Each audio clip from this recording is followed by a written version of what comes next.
नमस्कार दोस्तों। बुध देव हो रहे हैं मार्गी। 18 जून को बुध देव मिथुन राशि में वक्री हुए थे। 18 जून से लेकर के 12 जुलाई तक इन्होंने मिथुन राशि में ही वक्री रहना था। अब 12 जुलाई को मिथुन राशि में ही बुध मार्गी होने जा रहे हैं और 12 जुलाई से लेकर के 1 अगस्त तक ये मिथुन राशि में ही रहेंगे, मार्गी रहेंगे। 1 अगस्त को बुध अपना राशि परिवर्तन करेंगे और फिर कर्क राशि में चले जाएंगे। लेकिन आज के इस वीडियो में हम चर्चा करने जा रहे हैं कि बुध देव का वक्री से मार्गी होने की घटना का आप सभी के ऊपर क्या प्रभाव पड़ेगा, आपका राशिफल क्या होगा, आपका इस घटना के आधार पर भविष्य फल क्या होगा। दोस्तों, मेरे जो राशिफल होते हैं वो चंद्र राशि पर आधारित होते हैं। शास्त्रों के अनुसार यदि ग्रहों के गोचरों की गणना सार्वजनिक तौर पर की जाए तो वो चंद्र कुंडली से की जानी चाहिए, ऐसी मान्यता है। और चंद्र कुंडली ही चंद्र राशि को लग्न मान करके बनाई जाती है। इस वजह से मेरे सारे राशिफल जो हैं वो चंद्र राशि पर आधारित होते हैं। अब आगे बढ़ते हैं। मैं आपको बुध देव की मार्गी होने की घटना का आप सभी के ऊपर क्या अलग अलग प्रभाव होगा, क्या असर होगा, क्या आपका भविष्य फल होगा, इस बारे में बताता हूं। तो सबसे पहले मेष राशि के जातकों से शुरुआत करते हैं। मीन राशि तक जाएंगे। जो भी आपकी राशि है उस आधार पर आप देखिए, समझिए। मेष राशि के जातकों की बात करें तो भाई लक्ष्य से आपका ध्यान हट सकता है। इस बात का जरूर ध्यान रखें कि आपका लक्ष्य से ध्यान ना हटे, क्योंकि ऐसे योग मुझे बनते हुए जरूर नजर यहां पर आ रहे हैं। भागदौड़ ज्यादा होगी, फिजूल की भागदौड़ यहां पर ज्यादा हो सकती है। फिजूल की भागदौड़ ऐसी जिसका कोई रिटर्न ना मिले। हमें काम करना था पूर्व दिशा में, हम भाग रहे हैं पश्चिम दिशा में। जिस काम का कोई रिटर्न ना मिले उसे कहते हैं फिजूल। तो फिजूल की भागदौड़ जो है वो आपकी मुझे यहां पर बनती हुई नजर आती है और हो सकता है इसी वजह से भी आपका अपने लक्ष्य से ध्यान हटे। तो अपने लक्ष्य से ध्यान हटाना नहीं है, बिल्कुल चौकस चौकन्ना रहना है।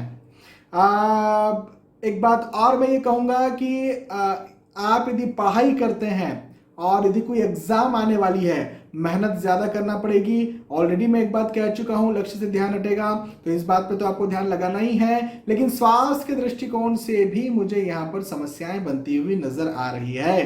तो अपने स्वास्थ्य का भी ध्यान रखने की खासी जरूरत है, खासतौर पर उस समय जब कोरोना जैसी अद्वितीय ऐतिहासिक महामारी हम सभी को, पूरे विश्व को परेशान करके रखी हुई है। उस समय तो स्वास्थ्य का ध्यान हम सभी ने रखना है। लेकिन फिर भी आपके लिए यदि कोई लंबी बीमारी है या छोटी मोटी बीमारी से भी आप अभी इन दिनों ग्रस्त हैं तो अपने स्वास्थ्य का ध्यान खास तौर पर रखें।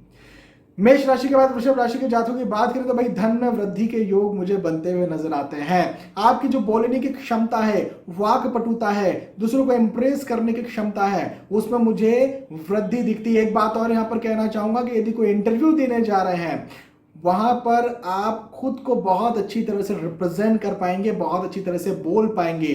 कॉन्फिडेंट रहने के योग मुझे बनते हुए नजर आते हैं, उन्नति के योग दिखते हैं। इस समय का फायदा उठाइए, मेहनत करिए और सफल बनिए। वृषभ राशि के बाद मिथुन राशि के जातकों की बात करें तो आपके लिए एक शब्द कहने वाला हूं, भाग्योदय, भाग्य में वृद्धि। देखिए, भाग्य वृद्धि, भाग्य उदय, इसका क्या मतलब होता है? इसका मतलब ये होता है कि आप जो भी कार्य करना चाहते हो, चाहे आप स्टूडेंट हो, चाहे नौकरी करते हो, चाहे व्यवसाय करते हो, चाहे उम्र के किसी भी पड़ाव पर हो, चाहे स्वास्थ्य की बात करें, चाहे परिवार की बात करें, जो भी बात कर लें, भाग्य में वृद्धि का मतलब ये होता है कि सारी ओर से हमें शांति, खुशी, संतुष्टि, सफलता, उन्नति देखने को मिले। तो ये सारी चीजें मुझे यहाँ पर आपकी बनती हुई नजर आती है। बहुत अच्छा आपके लिए समय मुझे यहाँ पर दिखता है।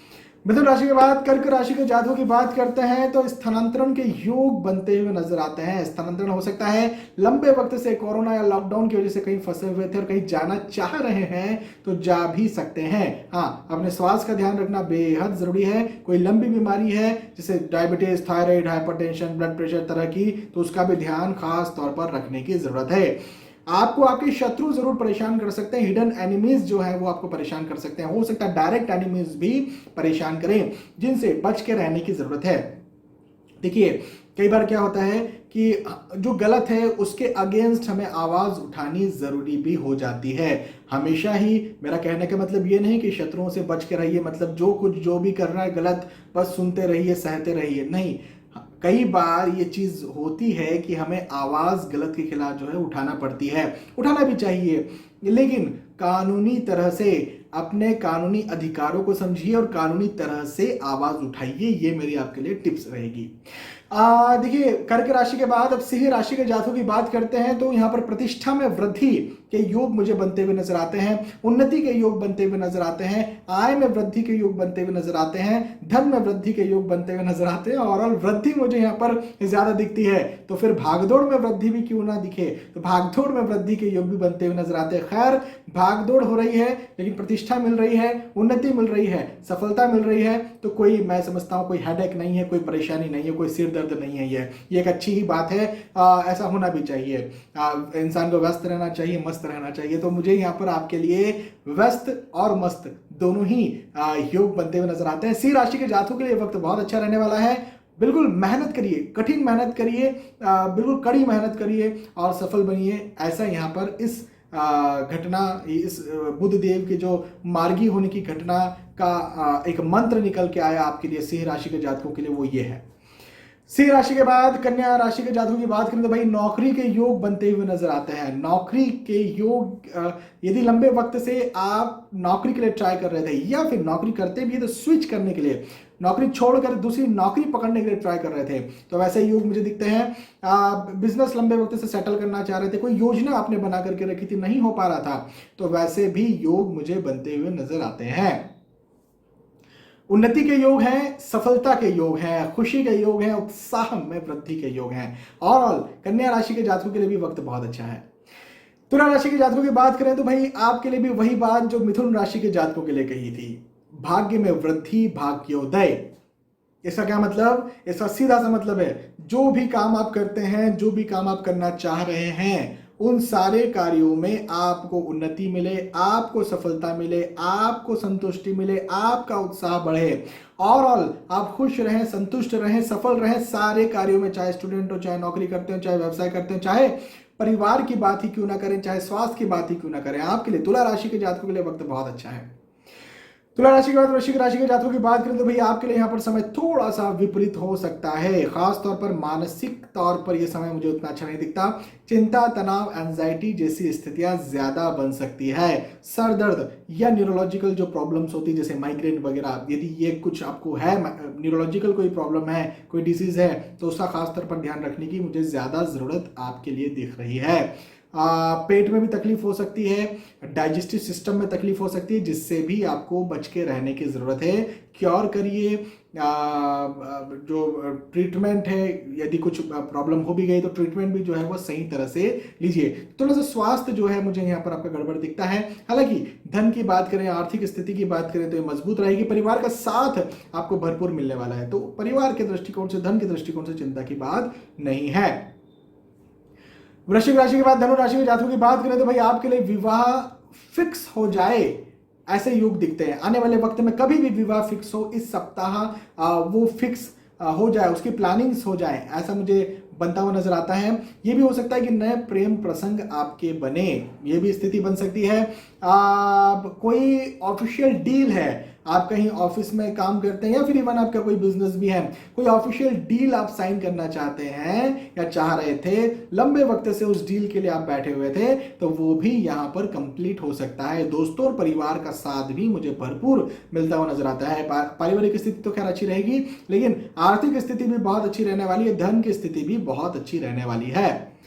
धनु राशि के बाद मकर राशि के जातकों की बात करें तो स्वास्थ्य में परेशानी मुझे यहाँ पर बनती हुई खास तौर पर नजर आ रही है। अपने स्वास्थ्य का ध्यान जरूर से रखना है। हिडन एनिमीज आपको ज्यादा तंग करेंगे। यदि आप नौकरी करते हैं, पॉलिटिक्स जो है वो ज्यादा हो जाए। यदि आप बिजनेस करते हैं, कॉम्पिटिटर्स जो है वो आपको ज्यादा परेशान करें। और आपके लिए थोड़े दोस्त जो बहुत करीब नहीं है, जो ऐसे लोग हैं जिन्हें आप दोस्त तो कहते हैं लेकिन रोज रोज आप बात नहीं करते, ज्यादा ऐसे लोगों पर भरोसा ना करें। अपनी बहुत ज्यादा डिटेल्ड कोई जानकारी है वो उनमें शेयर ना करें, क्योंकि जैसे मैंने कहा कि आपके लिए हिडन एनिमीज बन सकते हैं। हिडन एनिमीज का क्या मतलब? हिडन एनिमीज का मतलब यही ना कि आपको पता ही नहीं कि कौन है मेरा एनिमी।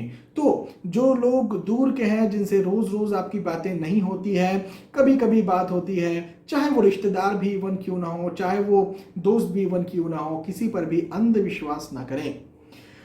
मकर राशि के बाद कुंभ राशि के जातकों की बात करें तो भाई डिसीजन मेकिंग पावर और ज्यादा स्ट्रांग होगा। डिसीजन मेकिंग पावर स्ट्रांग होगा तो अपनी बुद्धि से, अपने डिसीजन से आपको लाभ मिलेगा। उन्नति के योग दिखते हैं, सफलता के योग दिखते हैं, उत्साह में वृद्धि के योग दिखते हैं। ओवरऑल कुंभ कुंभ राशि के जातकों के लिए जो समय है, जो वक्त है, ये जो बुध देव का मिथुन राशि में मार्गी होने की घटना है, बहुत अच्छी, बहुत अच्छी सौगात लेकर के आई है। और फाइनली मीन राशि के जातकों की बात करते तो भाई सुख सुविधाओं में वृद्धि होती हुई मुझे यहाँ पर नजर आती है। भौतिक सुख सुविधा में वृद्धि हो सकती है। जो भी भौतिक सुख सुविधा की चीज है वो आप खरीद सकते हैं, पैसा खर्चा कर सकते हैं। खासतौर पर मकान, भूमि, गाड़ी, गैजेट्स जैसे मोबाइल हुआ या और भी दूसरे गैजेट्स हो सकते हैं जो कि सुख सुविधा के गैजेट्स हैं, भौतिक सुख सुविधा को बढ़ाने वाले गैजेट्स हैं। वो सब चीजें आप खरीद सकते हैं, आपका मन भी करेगा और इवन खरीदेंगे भी, ऑर्डर प्लेस आप कर सकते हैं। तो ऐसे योग दिखते हैं। खैर कोई दिक्कत भी नहीं है, जो ज़रूरत है, जो ज़रूरी चीज़ें हैं उन्हें खरीदना भी चाहिए और उन्हें यूज़ भी करना चाहिए। तो अच्छी बात है। थोड़ा सा खर्चों पर ध्यान रखिएगा, ज़्यादा ना हो जाए कि आने वाले वक्त में आपको पछतावा करना पड़े। बिल्कुल चिंता की बात नहीं है। जो इन्वेस्टमेंट्स हैं, जैसे शेयर मार्केट में या इवन भूमि में भी इन्वेस्ट करना चाहते हैं, कोई फ्लैट में, कोई रियल एस्टेट में इन्वेस्ट करना चाहते हैं, बिल्कुल आप कर सकते हैं। ये समय मुझे आपके इन्वेस्टमेंट्स के दृष्टिकोण से बहुत अच्छा दिखता है, सफलताकारी दिखता है, उन्नति करवाने वाला दिखता है, तो बहुत अच्छा है। तो यहाँ पर मेष राशि से लेकर के मीन राशि के बारे में समझने का प्रयास किया। मैंने आपको यहाँ पर राशिफल, मैंने आपको यहाँ पर भविष्यफल बताया जो कि बुध देव का मिथुन राशि में मार्गी होने की घटना के ऊपर था। मुझे विश्वास है कि आपको ये बात समझ में आई होगी, आपको वीडियो पसंद आया होगा। यदि आपको वीडियो पसंद आता है तो प्लीज इसे लाइक करें, इसे शेयर भी करें ताकि दूसरे भी इस वीडियो का फायदा उठा सकें। आने वाले वीडियोज में, आने वाले एपिसोड्स में फिर मिलेंगे। तब तक के लिए आज के इस वीडियो में आपसे विदा चाहूंगा। नमस्कार।